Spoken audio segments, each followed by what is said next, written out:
अस्सलाम वालेकुम। आज का हमारा टॉपिक है सेफेलोस्पोरिन। ये बहुत इंपॉर्टेंट और बहुत कॉम्प्लेक्स है, तो इसको ज़रा सही से समझिएगा। सेफेलोस्पोरिन के बारे में लिखा हुआ है, cephalosporin are the beta lactam antibiotic closely related to the both structurally functionally to the penicillin.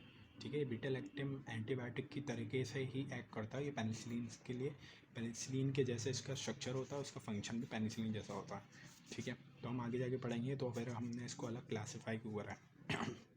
ठीक है, लिखा हुआ है कि भाई हम कैसे साइड चेन लगाते हैं। तो अच्छा, cephalosporin have the same mode of action as penicillin. Penicillin के जैसा इसका मोड ऑफ एक्शन होता है। ठीक है, however the tend to more resistant than the penicillin to certain beta lactamase. Beta lactamase क्या होता है, हमने पढ़ा था। बीटा लैक्टामेज वो एंजाइम होता है जो बीटा लैक्टम रिंग को तोड़ता है। ठीक है, that enzyme which break beta lactam ring. अब ये कहाँ होता है, हमने पिछली वीडियो में बताया था। प्रेजेंट इन एंटीबायोटिक में मौजूद होता है और हेल्प्स टू किल बैक्टीरिया। ठीक है, बैक्टीरिया को किल करने में हेल्प करता है। ठीक है, अगर आपको याद हो तो हम थोड़ा सा अगर इसका रिवाइज करवा देते हैं। बीटा लैक्टम रिंग होता है जो फिर हमारे पास जो बैक्टीरिया होता है ना, उसकी मेम्ब्रेन सेल वॉल को क्रॉस करने के बाद अंदर जाता है और पी के साथ कंबाइन करता है। ठीक है, और जब ये कंबाइन करता है पी के साथ, उसके बाद वो इनहिबिट कर देता है पेप्टिडोग्लाइकेन फॉर्मेशन। तो पेप्टिडोग्लाइकेन क्या बताया था हमने, polymer of the cell wall. तो सेल वॉल कमज़ोर हो जाता है, तो फिर जब उसकी दीवारें कमज़ोर हो जाती है बैक्टीरिया की, तो उस पर अटैक करना आसान होता है। ठीक है जी। अच्छा, अब आते हैं हम antibacterial spectrum. Cephalosporin have been classified as first, second, third and fourth. ठीक है, fourth generation and advance generation, ये 5 क्लासेस हैं। First, second, third, fourth and advance generation. अच्छा, हमने इसको क्लासिफाई क्यों करा है भाई, हमने फर्स्ट, सेकंड, थर्ड में क्या फ़र्क है। तो अगर भाई अगर हमारे पास कोई सीवियर इन्फेक्शन नहीं है, कोई लेस इन्फेक्शन है, तो हम फर्स्ट देंगे, सेकंड देंगे, थर्ड दे सकते हैं, फोर्थ दे सकते हैं। जैसे जैसे सीवियरिटी बढ़ती रहेगी वैसे बढ़ते रहेंगे। अच्छा, अब सबसे पहले मैं आपको ये बता दूं कि हम फर्स्ट, सेकंड, थर्ड, हमें कैसे पता चलता है कि भाई फर्स्ट जनरेशन से देना है, सेकंड जनरेशन से देना है, थर्ड जनरेशन से देना है, या फोर्थ जनरेशन से देना है। तो इसके लिए मैंने आपको हमारी पहली वीडियो में बताया था कि हम कैसे सेलेक्ट करते हैं एंटीबायोटिक। वो ऐसे सेलेक्ट करते हैं, कोई भी पेशेंट आता है तो अपनी प्रॉब्लम बताता है, तो फिर हम एक टेस्ट करते हैं जिसका नाम होता है लोकल एंटीबायोग्राम। ठीक है, लोकल एंटीबायोग्राम होता है। इसका क्या होता है, laboratory testing for the sensitivity of an isolated bacteria strain to the different antibiotics. ठीक है, हम लेबॉरेटरी टेस्ट करते हैं कि भाई ये जो बैक्टीरिया बॉडी के अंदर मौजूद है ये किससे सेंसिटिव होता है, तो फिर हम वो एंटीबायोटिक दे रहे होते हैं।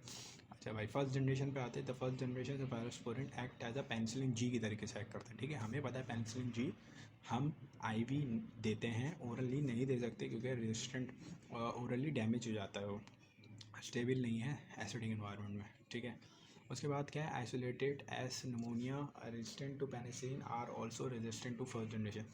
अच्छा, अगर कोई हमारे पास कोई भी बैक्टीरिया है वो पेनिसिलिन से रेजिस्टेंट है। ठीक है, कोई भी बैक्टीरिया ले रहा हूँ अभी, सिंपल एक कॉमन सेंस की बात बता रहे हैं कि अगर कोई भी बैक्टीरिया पेनिसिलिन से रेजिस्टेंट है, are also resistant to first generation cephalosporin, तो वो फर्स्ट जनरेशन सेफेलोस्पोरिन से भी रेजिस्टेंट होगा क्योंकि दोनों का मैकेनिज्म सेम ही है।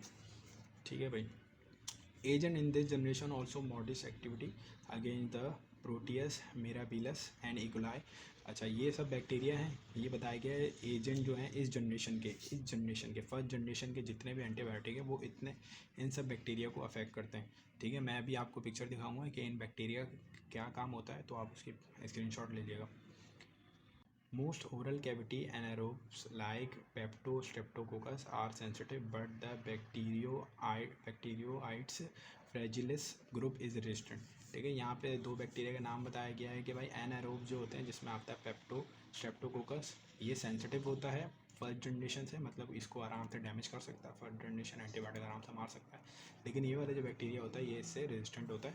ये हम आगे जाके पढ़ेंगे कि फिर जब ये फर्स्ट जनरेशन से रेजिस्टेंट है तो फिर हम कौन सा देंगे।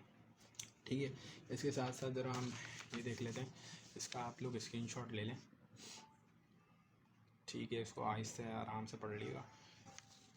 और इसका भी ले लें, फिर हम ये इसको अभी क्या कहते हैं, ठीक है जी। अच्छा, ओके। तो अच्छा, अब सेकंड जनरेशन पे आते हैं। ये कॉम्प्लेक्स है थोड़ा, लेकिन हमें समझना है। बस मेन चीज़ यही है कि भाई हम antibiotic decide first second third fourth ऐसे ही करते हैं कि भाई हम सेंसिटिविटी देखते हैं कि बैक्टीरिया किस एंटीबायोटिक से सेंसिटिव है। अब हम आते हैं कि सेकंड जनरेशन पे हम आते क्यों हैं। द सेकंड जनरेशन से cephalosporin display greater activity against the gram negative organism. ठीक है, ग्राम नेगेटिव ऑर्गेनिज्म से पे ये ग्रेटर एक्टिविटी शो करता है, सच एज एच इन्फ्लुएंजा और कैलबीसिला स्पीशी, प्रोटियस स्पीशी, ये सब बैक्टीरिया हैं। Whereas the activity against the gram positive organism is weak. ठीक है, सेकंड जनरेशन हम किसके लिए यूज़ करते हैं। Second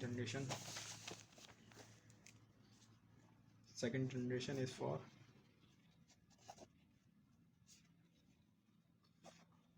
gram negative, but gram positive पे भी होता है लेकिन वीकर। ठीक है, गुड ग्राम नेगेटिव शो पे इफेक्ट शो करता है, और जो वीकर होता है ग्राम पॉजिटिव पे ऑर्गेनिज्म पे शो करता है। Antimicrobial coverage of the cephamycin, जिसमें आता है कैफोटीटान एंड सिफॉक्सिटीन। सिफॉक्सिटीन सबसे ज़्यादा यूज होता है, तो हम इसको ज़रा देखते हैं।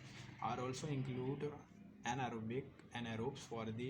अच्छा, अब देखो यहाँ पे हमने पढ़ा था कि फर्स्ट जनरेशन के जो ये वाला बैक्टीरिया होता है वो फर्स्ट जनरेशन से क्या होता है, रेजिस्टेंस होता है। ये वाला बैक्टीरिया फर्स्ट जनरेशन से रेजिस्टेंस होता है।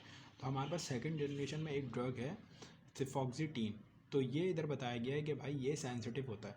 ठीक है, ये बैक्टीरिया सिफॉक्सिटीन से सेंसिटिव होता है, तो हम फर्स्ट जनरेशन देंगे ही नहीं क्योंकि उसका कोई इफेक्ट ही नहीं होता, तो हम सिफॉक्सिटीन देंगे। They are only cephalosporin commercially available, appreciable activity against the gram negative anaerobic bacteria। ठीक है, ग्राम नेगेटिव ये कमर्शियली अवेलेबल होता है ग्राम नेगेटिव एनारोबिक बैक्टीरिया के लिए बहुत ज़्यादा। ठीक है जी। However, neither drug is first line because of increasing the prevalence of the resistant among। अच्छा, अब क्या कह रहे हैं कि भाई हम सिफॉक्सिटीन के अलावा कि कोई और ड्रग जो है हम नहीं देते इस बैक्टीरिया के लिए। क्यों? क्योंकि वो जल्दी रेजिस्टेंस कॉज अपने अंदर रेजिस्टिविटी ले आता है। ठीक है, और इसका ये भी है कि भाई आप सिफॉक्सिटीन हर उसमें नहीं दो, क्योंकि इससे बैक्टीरिया के अंदर रेजिस्टेंस आ जाती है। तो हमारी जो पहली वीडियो के इंट्रो में उसमें हमने बताया था कि रेजिस्टेंस कैसे कॉज करता है बैक्टीरिया, मतलब अपने रेजिस्टेंस वो कैसे बनाता है बैक्टीरिया, कैसे अपने अंदर ये कैपेबिलिटी लाता है कि भाई वो फिर एंटीबायोटिक से एफर्ट नहीं कर पाता।